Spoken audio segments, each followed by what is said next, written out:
Hello everyone, myself Mrs. Binda. Welcome to online class. बच्चों, सबसे पहले मैं यह कविता पढ़कर आपको सुनाऊंगी और उसके बाद समझाऊंगी। रंग बिरंगी धरती बच्चों, रंग बिरंगी धरती, देखो बच्चों इस धरती पर वृक्ष हरे लहराते, इस पर बैठे पक्षी मीठे मीठे राग सुनाते, इनके नीचे रोज़ सवेरे छोटी हिरनी चरती। रंग बिरंगी धरती बच्चों, रंग बिरंगी धरती, ऊंचे ऊंचे पर्वत नदियाँ सबकी बात निराली, इसकी शान बढ़ा देती है जंगल की हरियाली। बुढ़ी नानी इस जंगल की हरदम रक्षा करती। रंग बिरंगी धरती बच्चों, रंग बिरंगी धरती, जंगल का धरती से बच्चों बड़ा पुराना नाता। बाघ सिंह गैंडे हाथी को सारा जंगल भाता, पानी और हवा जंगल की सबकी पीड़ा हरती। रंग बिरंगी धरती बच्चों, रंग बिरंगी धरती, हरे भरे लहराने वाले जंगल को मत काटो, मार जंगली जीवों को तुम, मौत न सबको बांटो। जीव जंगलों के मिटते ही सारी दुनिया मरती। रंग बिरंगी धरती बच्चों, रंग बिरंगी धरती। बच्चों, रंग बिरंगी धरती कविता में कवि ने धरती माता के अनुपम और सुंदर स्वरूप का वर्णन किया है।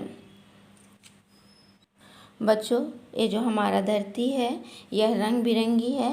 रंग बिरंगी की मतलब है कि जैसे फूल खिलते हैं तो अलग अलग कलर के, पीले रंग के, लाल, पिंक, कई तरह के फूल खिलते हैं तो रंग बिरंगी हुआ।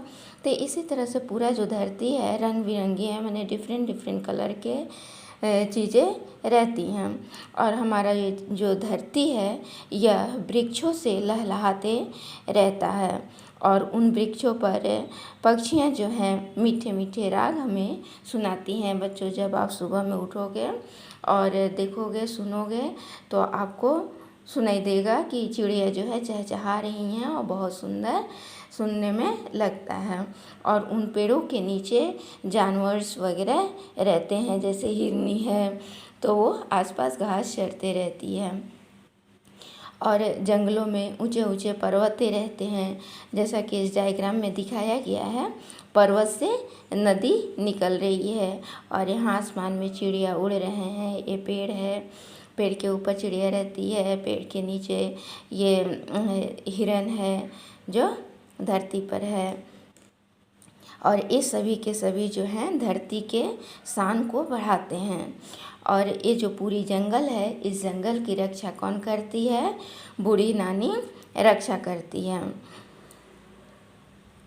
और यह जो जंगल है बच्चों, जंगल बहुत पुराने समय से है और आज भी है। बच्चों, जंगलों में सभी प्रकार के जानवर रहते हैं, जैसे यहाँ पे दिखाया गया है। हाथी है, बाघ है, इसी तरह से और भी सिंह, गैंडे वगैरह रहते हैं, जो सभी को जंगल अच्छा लगता है।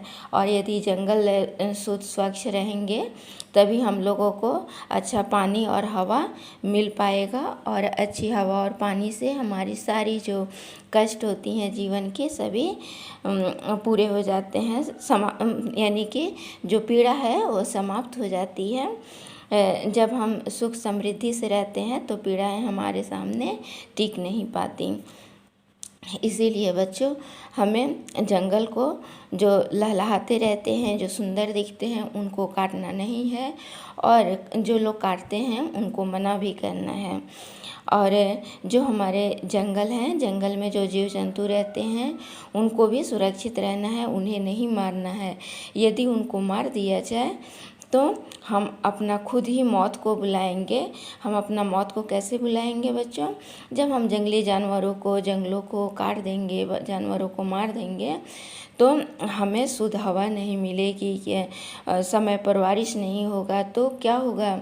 लोगों के बीच में संकट आ जाएगी, लोग भूखों प्यासे मरने लगेंगे। इसीलिए बच्चों, हमें जंगलों को मिटने नहीं देना है, जंगलों को हमें बचा कर रखना है और सारी दुनिया को कष्टों से दूर रखना है, यानी कि जंगलों को कट जाने से सारी दुनिया समाप्त हो सकती है, सारी दुनिया मर सकती है। तो इसे हमें बचाना है। यदि हम जंगलों को बचाएंगे तो सारी दुनिया हमारी सुरक्षित रहेगी, हम सभी खुश रहेंगे। और जैसा कि डायग्राम में दिखाया गया है हरा भरा, ऐसा ही हमारा पूरा धरती, पूरा भारत देश, पूरा संसार हरा भरा रहेगा।